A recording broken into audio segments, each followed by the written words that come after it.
There's little doubt the styling of the old model was a love or hate proposition, and with a focus more on premium styling and refinement for the new model, that shark-style front end has gone the way of the dodo.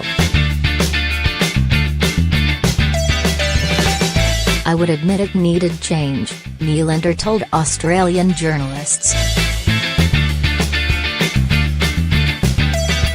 You kind of have to go back and think about when we did launch the MY14, that segment was pretty much all FWD architecture. The old design justified the upright, boxy Jeep styling.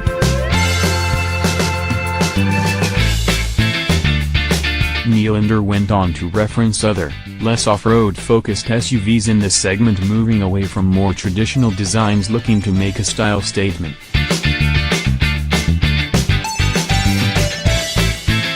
We knew the new platform wouldn't feature a boxy Jeep on top, Nielander said.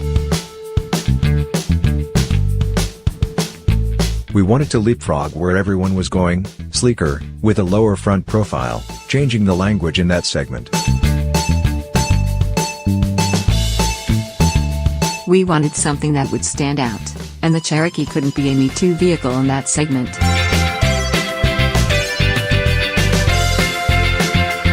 There is an element of difficulty involved. Some brands suffer it more than others, when designers sit down to remake something that is either iconic or beset with expectations from an enthusiast buying public, and Jeep is certainly one of those brands.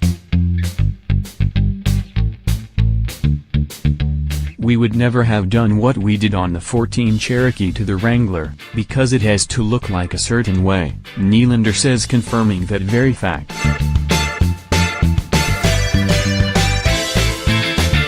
As far as being adventurous on the styling, we think of ourselves as almost curators of the Wrangler. We have to put our own ego aside as designers.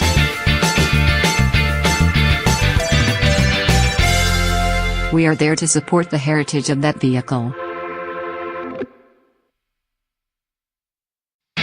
Did the Jeep styling gurus go too far with the outgoing Cherokee, given the way in which the public criticized the styling, and avoided buying what was an otherwise solid, value-packed SUV in the midsize segment? I don't think we went too far, no, Nielander said. I think the old Cherokee was kick-ass. It looked like a show car on the road.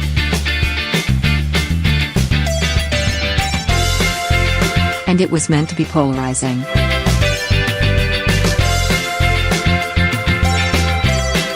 It's the old design adage, that vanilla is boring and to succeed you must offend nearly as many people as you attract. The Cherokee certainly did that.